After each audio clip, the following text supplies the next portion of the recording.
Hello everyone, welcome to institute of legal and management studies, जो कि India premier legal and management education portal है। Get certified to enhance employability. आज की इस video में हम इंडियन कॉन्स्टिट्यूशन से रिलेटेड कुछ इंटरेस्टिंग और अननोन फैक्ट्स जानेंगे। और वीडियो के एंड में आप कमेंट करना कि आपको इनमें से कौन से फैक्ट्स पता थे या नहीं पता थे। तो चलिए, आज का सबसे पहला पॉइंट जो हम डिस्कस करेंगे वो है कॉन्स्टिट्यूशन डे और रिपब्लिक डे के बीच में रिलेशन।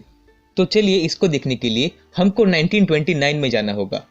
उस समय पंडित जवाहरलाल नेहरू को इंडियन नेशनल कांग्रेस की लाहौर सेशन का प्रेसिडेंट बनाया जाता है और इस सेशन में भारत का भविष्य डिसाइड किया जा रहा था, क्योंकि दो चीज़ों पर वोटिंग चल रही थी कि भारत को पूर्ण स्वराज के लिए जाना चाहिए या फिर उसको डोमिनियन स्टेटस अडॉप्ट करना चाहिए। अभी डोमिनियन स्टेटस क्या होता है?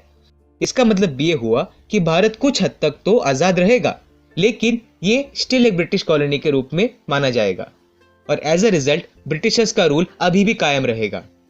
इस डोमिनियन स्टेटस को बहुत सारे लीडर्स सपोर्ट कर रहे थे। उसमें जवाहरलाल नेहरू के पिता मोतीलाल नेहरू भी शामिल थे।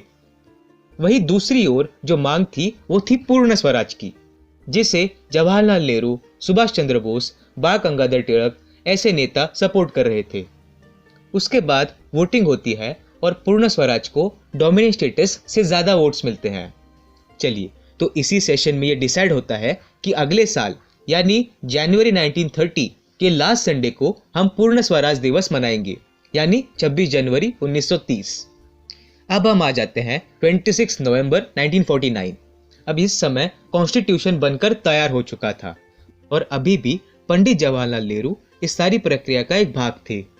तो पंडित नेहरू का ये कहना था कि जो 26 जनवरी 1930 का हिस्टोरिक डे है, उसको याद में रखते हुए हम कॉन्स्टिट्यूशन को 26 जनवरी 1950 को इफेक्ट में लाएंगे, यानी फोर्स में लाएंगे। चलिए, नेक्स्ट फैक्ट हम देखते हैं कॉन्स्टिट्यूंट असेंबली के ऊपर। तो देखिए, कॉन्स्टिट्यूंट असेंबली बनाने के लिए कॉन्स्टिट्यूंट असेंबली की जरूरत तो थी ही, और इसका सबसे पहला कॉन्सेप्ट एम.एन. रॉय ने दिया था 1934 में। तो धीरे धीरे करते हुए 1946 के कैबिनेट मिशन प्लान में कॉन्स्टिट्यूंट असेंबली का गठन किया गया और इस कॉन्स्टिट्यूंट असेंबली के मेंबर्स को इनडायरेक्टली इलेक्ट किया गया था। मतलब जो भी प्रोविंशियल असेंबलीज उस समय थी, उनकी एक एक ट्रांसफरेबल वोट्स से मेंबर्स को इलेक्ट किया गया था।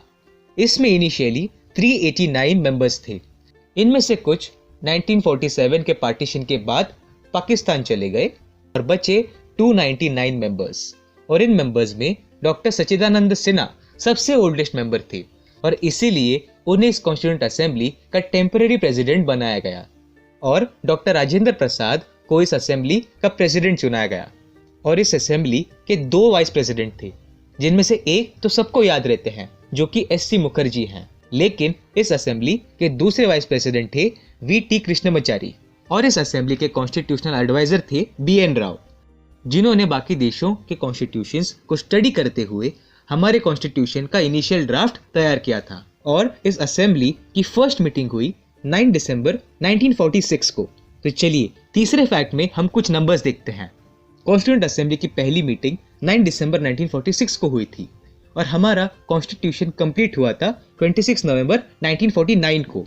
यानी हमारे कॉन्स्टिट्यूशन को बनने के लिए 2 साल 11 महीने और 18 दिन लगे थे और इस दौरान 64 लाख रुपए का खर्च भी आया था। फर्स्ट ड्राफ्ट से लेकर फाइनल ड्राफ्ट तक 2000 से भी ज्यादा अमेंडमेंट्स हुए थे। कॉन्स्टिट्यूशनल ड्राफ्ट पर 24 जनवरी 1950 को 284 मेंबर्स ने साइन किया था।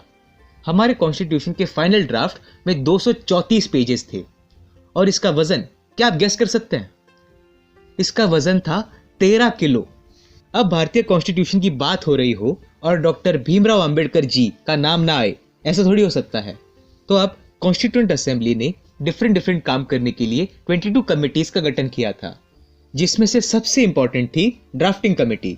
इस कमेटी का गठन 29 अगस्त 1946 को किया जाता है और इसमें टोटल 7 मेंबर्स थे और इस कमेटी के चेयरमैन थे डॉक्टर भीमराव अंबेडकर।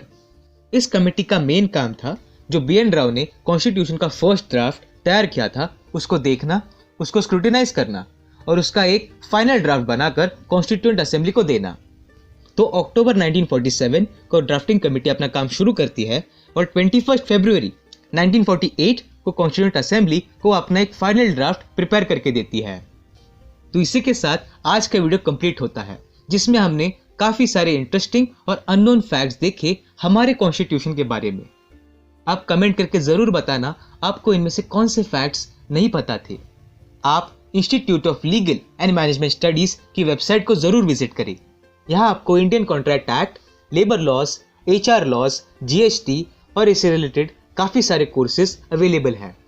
एक बार जरूर विजिट करें institute of legal and management Studies की वेबसाइट को। Thank you for watching this video and have a nice day ahead.